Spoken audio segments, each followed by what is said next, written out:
Welcome to the Sales Lead Dog Podcast, hosted by CRM technology and sales process expert Christopher Smith, talking with sales leaders that have separated themselves from the rest of the pack. Listen to find out how the best of the best achieve success with their team and CRM technology. And remember, unless you are the lead dog, the view never changes. Welcome to Sales Lead Dog. Today we have joining us Ken Grohe. Ken, welcome to Sales Lead Dog. Thanks, Chris. Looking forward to this. Should be a lot of fun. I hope so. Ken, tell me about your current role and company. Great. Yeah. Ken Grohe. I work for LeverageGTM. It's a consulting company to a bunch of startups in Silicon Valley. I did move to Silicon Valley, and you can see from the backdrop, this is past the tiempo, the course we get to belong to, which is the 16th hole, which is incredible. I actually parted yesterday. Awesome. But LeverageGTM or LeverageGTM helps all these young companies that maybe can't afford a CRO just yet, might want to have a fractional CRO for a period of time, needs more customers, needs more installs, needs more NPS feedback. Maybe you're just ahead of product market fit or just after product market fit. And I'll help them with our services, and we'll help them with my organizations and firms' services. I've been blessed to be involved in 6 startups, and 5 of the 6 were successful. One because of COVID was shut down, but no one's perfect. But it's a lot of fun. We help with go-to-market, marketing, demand gen, more at bats for the company, and then how to organize your sales force to optimize that for long-term value divided by the customer acquisition costs. That's awesome. And you just summarized why I wanted you on Sales Lead Dog. With your background, this is going to be great. Ken, thinking back over your career, you've had a tremendous career. What are the 3 things that have really contributed to your success? I think like a lot of folks, I plan my entire week on a Sunday night. Sorry, I actually use pen and paper. I know that's old school, but I do plan it for the entire night. I'm willing to move for the opportunity that may not be super fertile right now. I don't have to work for a company that has 400,000 employees and matching benefits on the 401k. So that's kind of cool. And then the last thing is, I know a lot of people in your show might say this. I really do believe if you have the skills to listen to your customer during the very beginning of your discovery phase, and I'm a Sandler client, so we all know about finding the pain and going through that discovery. If you can do maybe 25% of the prodding and asking questions and finding what the pain is, it usually gets there. So a little bit of empathy skills, a little bit of preparation skills to know to put yourself in their shoes. That'd be great. And I guess perseverance. I was golfing yesterday and someone said, you seem to have pretty thick skin. I go, what if you're in a world where 90% of the time you ask a question, the answer is no? You get used to it. So I hope that helps. Those are 3 things off the top of the head. How'd you get your start in sales? Well, I'm one of the rare persons. I was meant for this. I'm a tech salesperson or a tech executive now. And I did greeting cards door to door out of the back of a magazine. I was born in '67. They actually had something called magazines, and you'd get, and I sent away for it because I wanted some type of either a chemistry set or a microscope or walkie-talkie or whatever was really cool back in the day. And I sold greeting cards door to door, and then I had a paper route and things like that. But ironically, my first real pure sales job, I was doing trade show exposition work in Boston, a place called the Heinz Auditorium, which is still great, but they used to have something called trade shows. And I look kind of clean cut, always have been. Most of my friends were clean cut. We all went to Boston College, and I was a member of the union working for Boston Whaler. And they needed someone to go around the floor and actually sell the trade show booth composition, installing, et cetera. And during that period of time, some of the booths were made out of wood, Chris. Right. So not everyone was handy with a hammer. Not everyone could cut the carpet. So literally, I would walk very slowly through the process, find someone who looked like a 24-year-old version of me. At the time, I was 18, 19, and say, hey, you get paid on commission, right? Yes. Well, shouldn't you be at that phone back then? This is before they had cell phones or they had bag phones back then. And should you be more productive or go take a break, go work out, or if you're so inclined, go to the bar, enjoy yourself. We'll put this together for you. Just sign right here. I never showed the price. And as soon as they signed, along came my brethren, all my roommates and friends and college buddies would come and we'd assemble the booths for them. And it was a good win-win. It would cost roughly $1,000 for them to do it, but that was the $1,000 they would spend, getting another deal or get another lead. But that's how I started in sales. And if you could do it eyeball to eyeball instantaneously, All this other stuff is a little bit easier. But thanks for asking, Chris. Thinking back to those early days in sales, what do you wish you had been taught back then that would have made a big difference? Well, with COVID, my answer might not be as relevant, but I wish I was told you should probably bob and weave and move companies every 2 to 3 to 4 years. If you're not getting promoted, it's time to go. I had stayed as an individual sales rep for a long period of time, doing really well, good W-2s, most of it commission, probably 80% of my pay was commission-based. I had a couple tough bosses at the very beginning, and I swore to myself I wouldn't go to management unless I wanted to make the world a better place. So we never had to go through that micromanagement. One of my themes is I can't stand micromanagement. Output management makes sense. Trust the people, give them the tools they need to do the job, and make it happen. But check the reports, do a quick, update around 20 minutes, mostly just talk about the health and the well-being of someone's pipeline and how they're doing and what their approaches are and best practices. But I really don't like micromanagement, and I really didn't want to participate in any given period of time. Do you have any funny or crazy sales stories from that time? Yeah. When I was 22 years old, a company called EMC at one point was the biggest employer in Massachusetts. They made storage. Yeah. Go figure. A company that makes storage right before the internet comes out does really well. In fact, they were the number 2 stock of the 90s. Dell was number 1. EMC was number 2. Ironically, Dell bought EMC. I still have a younger brother, Kevin, who's still there. And I was there for 25 years. So to show how autonomous this company was, in order to get a outside sales position, so inside sales positions were less than 6 figures. Outside sales positions were over 6 figures. And by the way, most people listening today are probably struggling between one of those 2 categories, right, or trying to reinvent in the latter category. To get that job, you had to win Top Gun. Well, Top Gun, I think it was the 86 movie by Tom Cruise. I'm not a huge fan of Tom Cruise, but I did love the movie. Yep. And what I remember about the movie was if you won Top Gun, you got to be the instructor, whatever. So the lie that I was living was if you got rated Top Gun, highest in the test, best attendance, best role play, it doesn't really matter. If you were the most ready to go outside sales, you could pick where you got to move to. Well, in reality, Chris, that wasn't the truth. It was wherever the biggest need was, but it was a good story, so we went with it. So I'll never forget this. It was a Friday night. I was at a bar called the Pond House on South Street in Hopkinton, Massachusetts, which is the start of the Boston Marathon. I'm there playing. There was a district manager. These folks were legends. There was a district manager in town, and he was trying to find out who the best fit for an opening in Pittsburgh was. Mm-hmm. I went there, wasn't a scheduled meeting. I blitzkrieged the guy. I went to him and said, "Hey, your name's John." "Yes, I'm Kenny. I'm going to win Top Gun." "Well, it hasn't been decided yet." He goes, "But I tell you what, if you can beat me in darts, you can have the opening." So my dad had showed me how to play darts. I know how to play darts pretty well. I literally threw a bullseye, one throw, and I said, "Send me to Pittsburgh." And he goes, "Great, you got the job, head west." So I left there, went to a mobile gas station, bought a map, and headed west to Pittsburgh. I did go home that night, say goodbye to my parents, say goodbye to my brothers, but that's how I started in outside sales for EMC. No relocation program, just a couple tanks of gas. I think it was a Honda Accord, and I headed west with a map. And I think the empowerment they gave to people, because when I go out there, we had to hire an admin, we had to sign an operating lease for the operation in the building. We had to lease a fax machine. We had to do all those other things. We had to buy leads. But the enablement they gave, the empowerment they gave to someone at 22 years old was just so incredible. And that's where I think you're going to see a lot of those people who had those first starts in sales in the early 20s. Well, we're all CXXs. We're all CROs, CEOs, these other capabilities now, because if you can do that at 22, why can't you do this at 24 or 54, excuse me? Oh, yeah. Yeah. That's a crazy story. Yeah.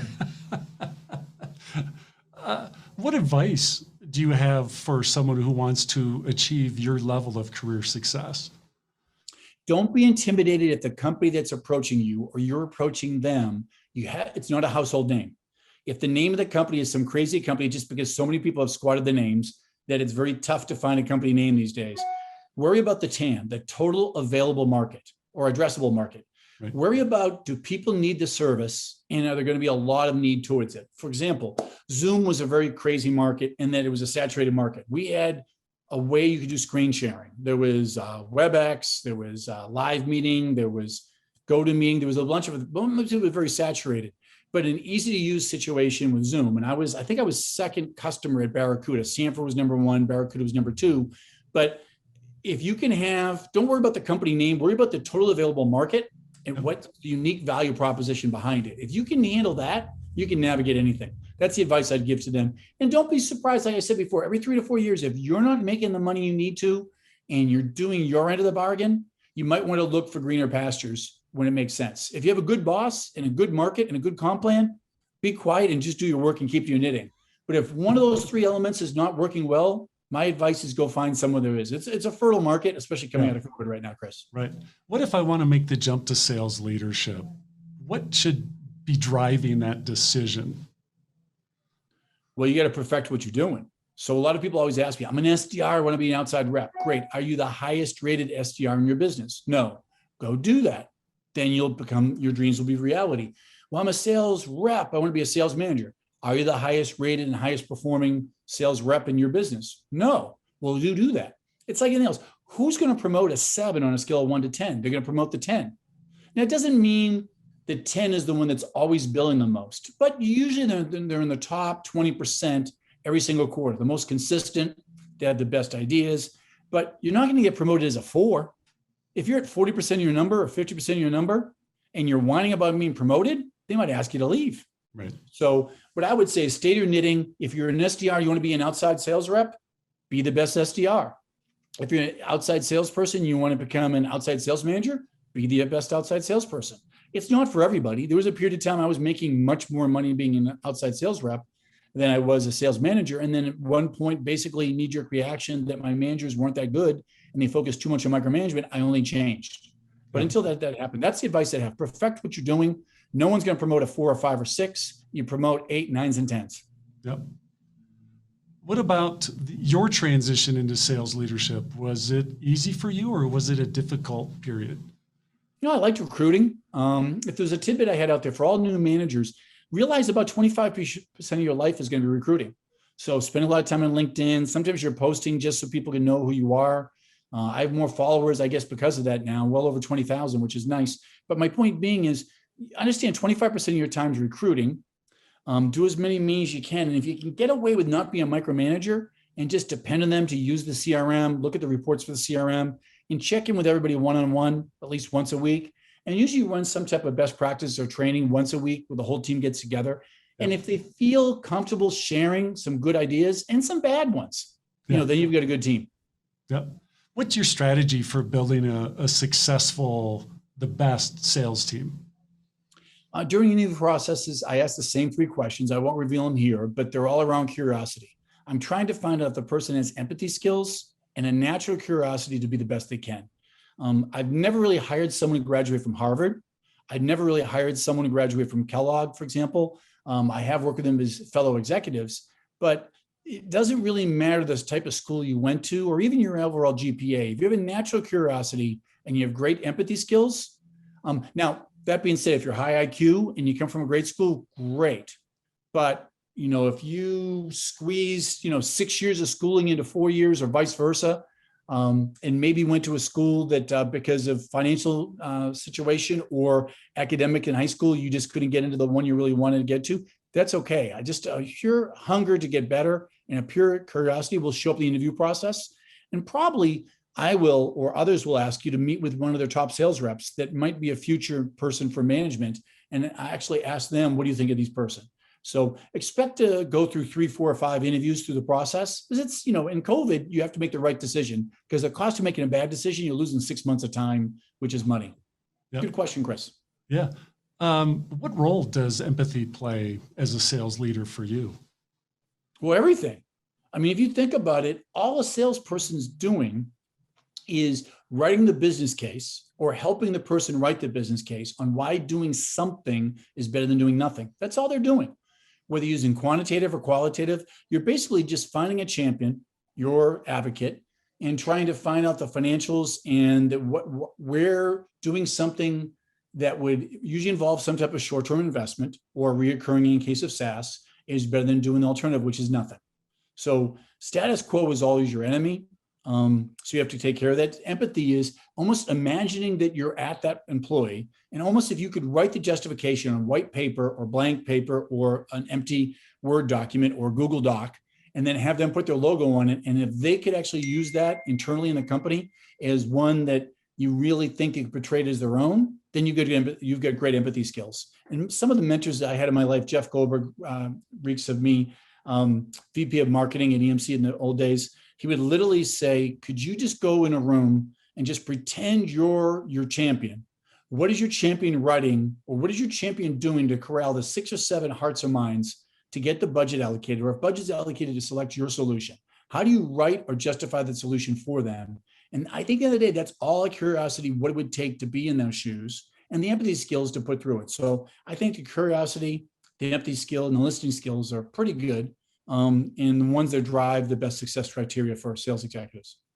What about mentorship as a sales leader? That comes up a lot when I talk to sales leaders. What about mentorship in your life and what you're doing moving forward around mentorship? Well, I've been blessed to have a bunch. They're all servant leaders. Some people, in the case of Mike Rikers, the second CEO of EMC, had incredible EQ. The CEO at Barracuda, BJ Jenkins, incredible EQ. So I learned from them, meaning sometimes it's not the right thing to act the fastest, but act the most correct, and do what's right across all constituencies. Excuse me. Sorry for missing that word. But if you do that across all of them, but if you could have that as part of it, that'd be great as far as the mentors. And it's not a lot of time. There's another gentleman who's a VC, Peter Bell, is kind of a mentor for me as well, because he knows more behind the iron curtain or the magic curtain of VCs, which I'm not an expert on, but he is. As far as a mentor, some people have called me. I've been blessed to have a lot of nice people write nice things about it and recommendations on LinkedIn. And I think I've given out like 28 and I've received like 28. And some people called me a mentor. And I guess I didn't know I was a mentor for them, but I guess where the attribution came from is I would have a half hour with everybody.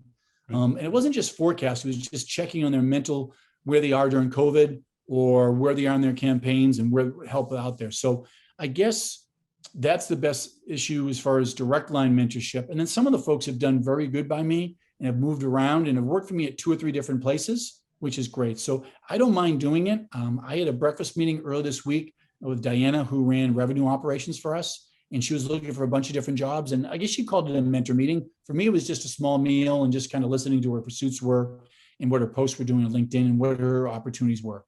So right. Hope that helps. Oh, yeah. Yeah.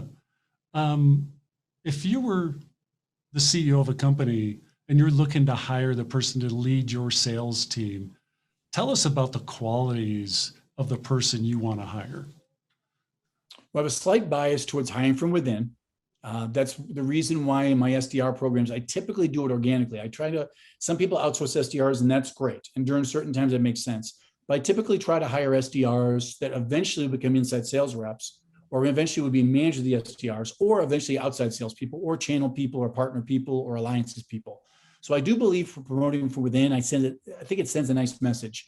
But the ability to roll up your sleeves and do the job yourself, and preferably someone who does have that natural empathy skills and curiosity skills, and one that doesn't have to do all the talking in the room. It doesn't have to be the one who always slays the dragon. One of my best sales managers I ever had in my life was Mitch Breen. I've worked for him a couple different times, and we'd go on calls together, and he was so talkative in the car ride there, asking me question after question after question to get me prepared. But during the actual meeting, some people call it performance, where you're going back and forth with the customer, he was amazingly quiet. So really his preparation was preparing me to do what I needed to do correctly in the meetings, and then the debriefing afterwards. So he was doing a lot of the talking before, a lot of talking afterwards. But at some point, he realized letting the actual sales rep shine was more important and enabled them to be a future leader as part of it. And if something went wrong off the rails or the question was just egregiously wrong, he'd step in.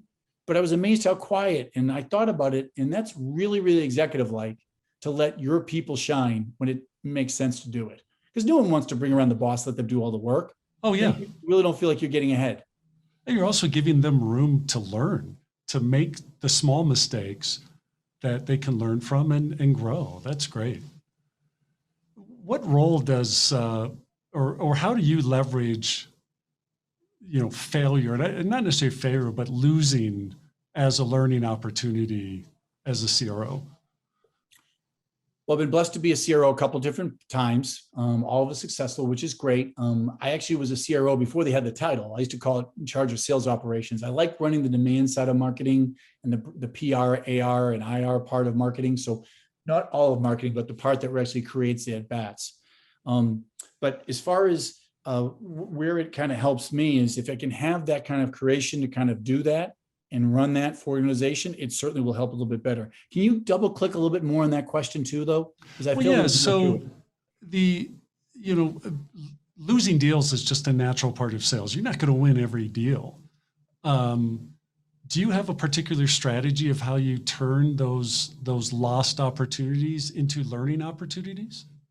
Well, we'd like to do debriefing, and we used to do mixtapes at my last place. Mixtapes was just basically the highlights and the lowlights from the given week. So particularly if it was more myopically about what you did wrong in the campaign, I believe if you have a trustful organization where you actually share your wins and losses. I had said, if you're not losing deals, you're not in enough deals. Your activity's low. So if you're in, the old rule of thumb was you'd win a 30-year deals. A 30-year deals would push for whatever reason. Someone has another justification right. Usually it's around money. And a third of the deals you'd lose. If that's the same ratio, unless you're in a market where you're 90% of the market, like browser market for Google, for example, unless you're in a market that's captive, that's about a good ratio. So if you're in an environment and your people are openly, willingly, in a non-stage fashion actually bring up losses, that would make sense.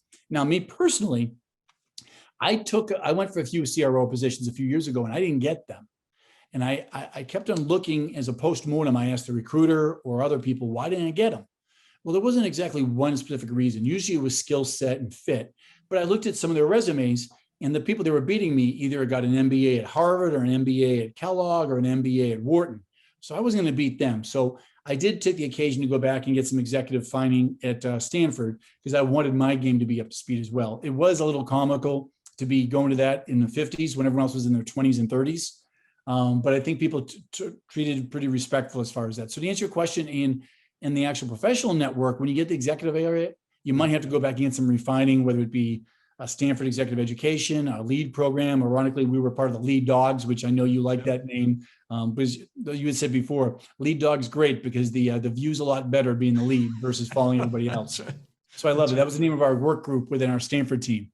But no, losing, if someone says they never lost a deal, they're foolish or their activity's low. Right. Or there's some blind spots they're not aware of. Right. You touched on this a little bit, but a role of a CRO is very different from that of a VP of sales because your focus has to be so much broader.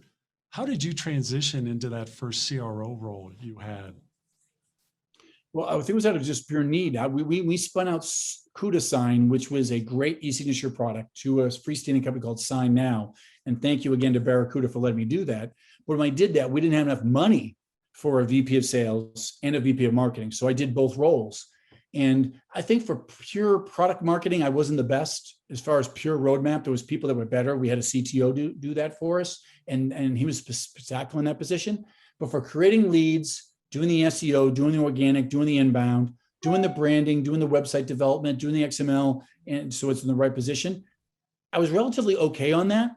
And like everyone in life, you probably heard this and most people talk to you, like 68% of the research people do before they talk to a sales rep is already done on the web. Yep. So your web presence is so much more important than it was 20 years ago. Right. So literally that product SignNow, we actually turned into an online property only. So you don't even need physical carbon-based sales reps. You might need a demo person from time to time, but it's mostly bought online.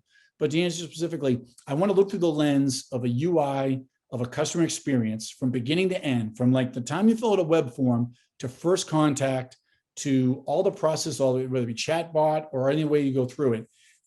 If you could look through that experience and then you really appreciate lead gen and you really appreciate when someone fills out a lead form, you want to have the right person on that contact, right in the right experience. So I think it's better.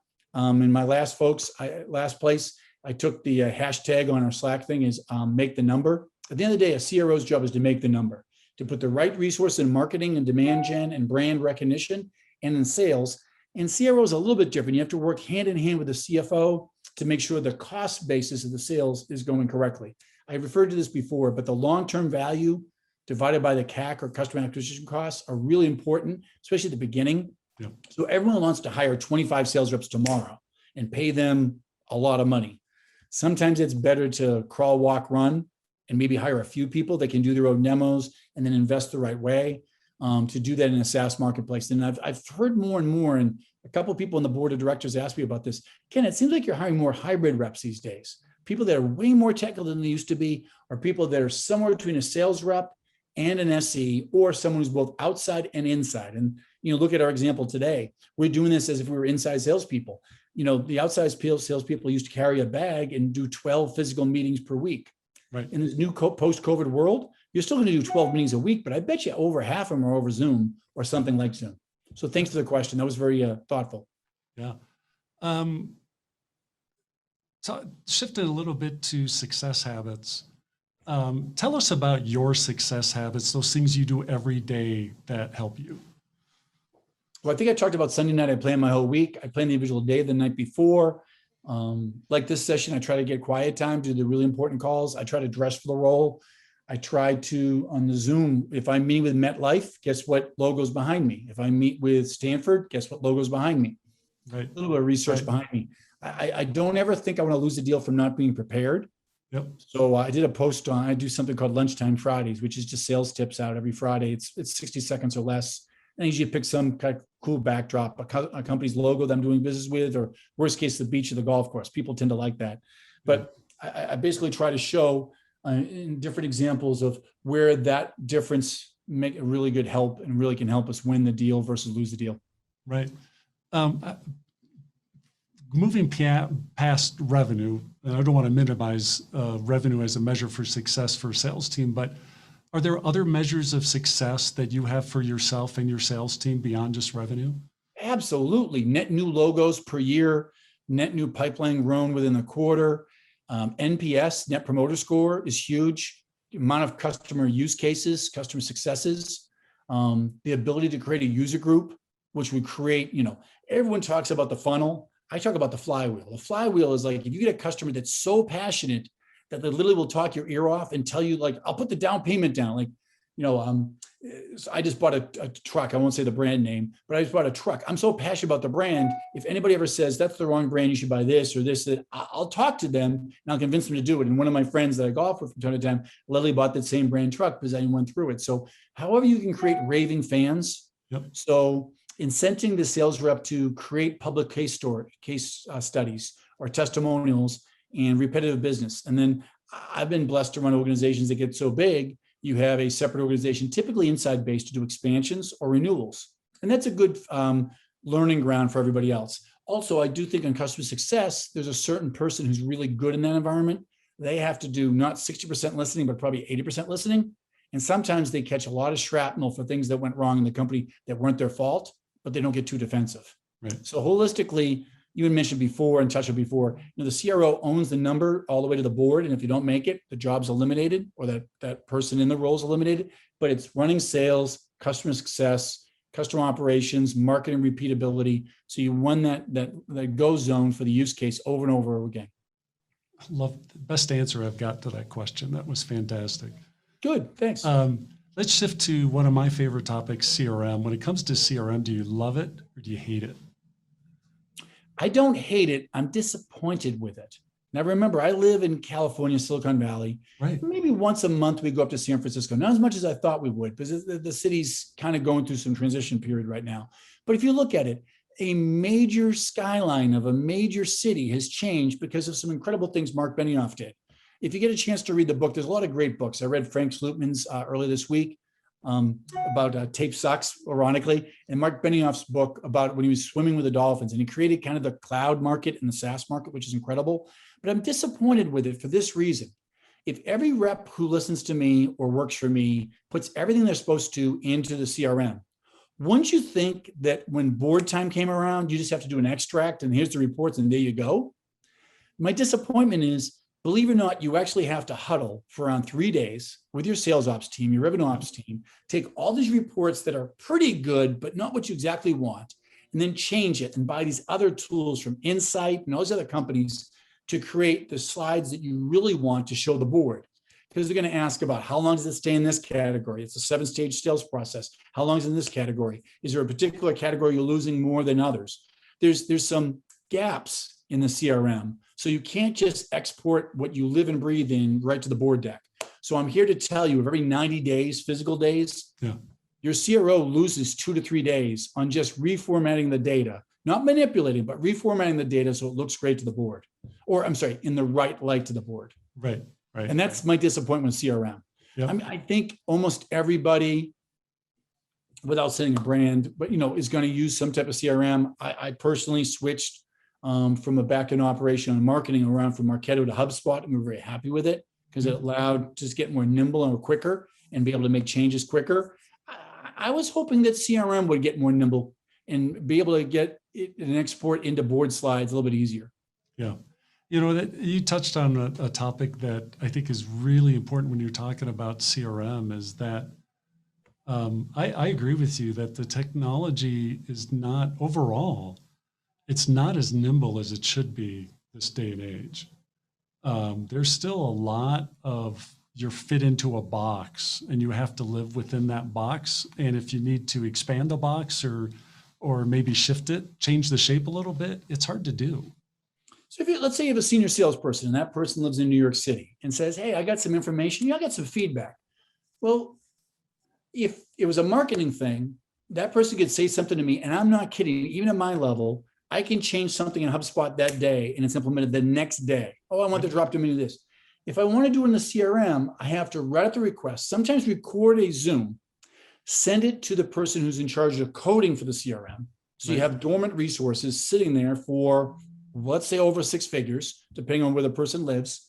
And that person then has to do some coding, and it's maybe implemented in 3 weeks. Then you have to train everybody to show this is a change, everybody, because the box size is different. Right. It just doesn't seem as fast. Right. But it's inevitable. Yep. What are your keys to success for when it comes to CRM? What makes CRM work the best, in your opinion? Well, I'll copy one of my mentors, BJ Jenkins. He said, if you cough, write the word cough in your CRM. Absolute adherence to putting it in, and everyone's accountable for it. Just like you're in charge of cashing your own commission statement, you're in charge of cashing your own commission check, you should be in charge of your own life. I mean, your CRM is your life. So represent it correctly, and it should make sense. Have a sense of pride in it. That's the advice I give to everybody. Yep. It's inevitable. I mean, I can't get mad at God that he makes us breathe to live. Don't get mad at the CEO asking to put things in CRM because you want to get promoted, but preferably at the company you're at. To get promoted, you need to leave some cookies behind so that the other person can replace your job, probably at less money and probably at less skill set at that time. Right. That would make sense. So you're only building a legacy by doing it the right way. That's all. Yep. What's the conversation you have with a sales rep that is just like, you know what, it's not helping me. I don't want to use it. It slows me down. You've heard all the excuses. What's the conversation you have with that individual? Well, my initial answer is facetious, then it's reality. My facetious answer is, you do 200% of your goal, I'll do it for you. Now, in reality, that's probably not going to happen. But I have said that line before in the past. Hey, what's your goals? Do you want to be doing this job for your whole life? Usually the answer is no. What do your goal really want to be? Well, I want to be the sales manager. Great. So you want my job. So to get my job, you've got to get me promoted. I get you promoted. You got to leave an audit trail from everybody, because that's what the board has to go. They have a financial responsibility and a legal culpability to put yourself in the best fiduciary responsibility to do that. So let's work on this together. I know it's not great.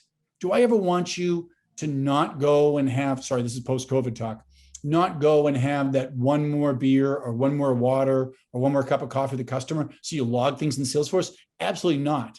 But do I want you at 11 o'clock at night or 7 the next morning after you exercise or whatever, or you get up and meditate on how your day is going to go? Do I want you to log it then? Yes.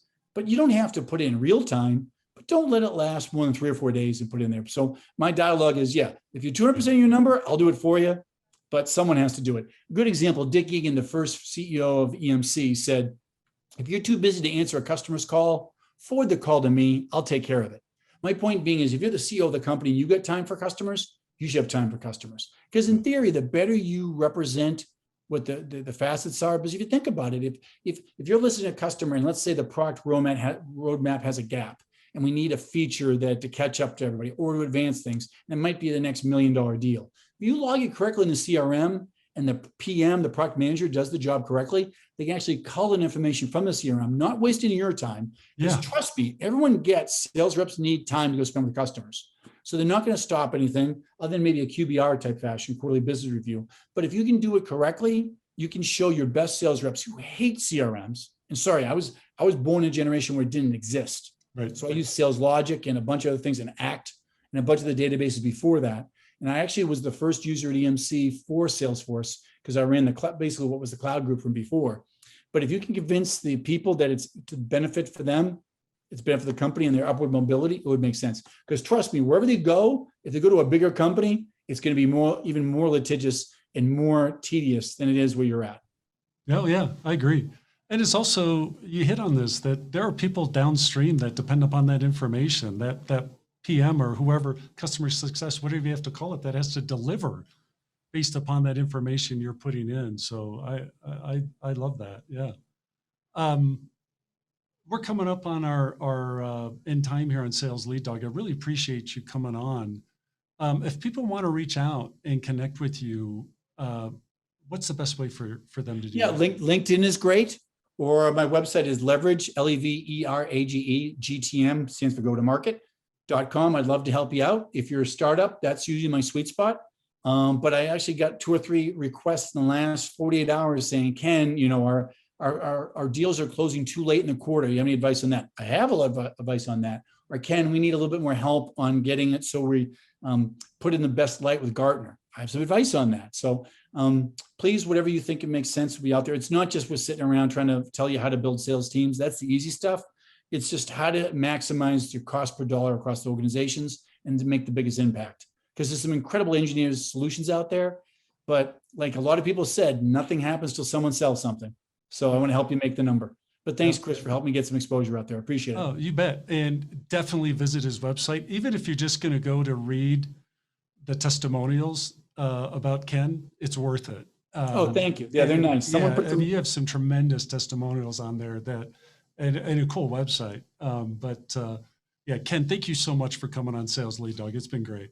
Well, Chris, thanks for doing what you're doing. Hopefully everyone watches every single week as often as possible. Can't wait to see the final results on this. Thank you.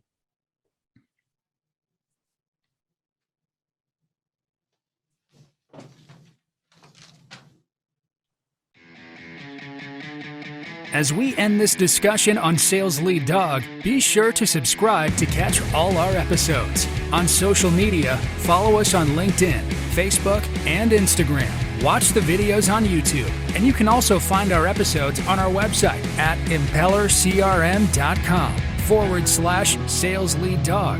Sales Lead Dog is supported by Impeller CRM, delivering objectively better CRM for business, guaranteed.